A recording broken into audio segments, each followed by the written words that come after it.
伫儿童节前一天，在台湾玩具图书馆办活动，提无人要爱佚佗物仔设计做游戏的关卡，嘛希望互囡仔伫咧游戏当中学着环保，学着甲人分享。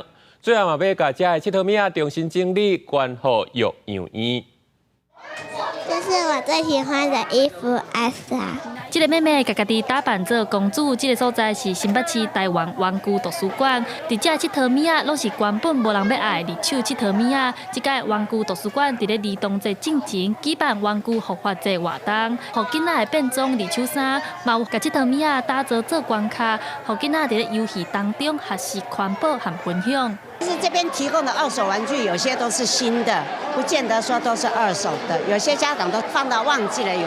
根据新北市玩具银行的统计，因成立到今9年的时间，已经回收237栋的二手佚佗物仔。目前玩具银行伫咧海内外拢总有1176个据点，互人来关无要爱的佚佗物仔。一寡佚佗物仔经过志工的整理修理，也搁重新再做出47万件二手的佚佗物仔，关去育幼院。我平常会把不喜欢的玩具捐出去。我们需要非常大量的人力跟时间来做分类，所以去年我们所运用的志工的人次超过15000人。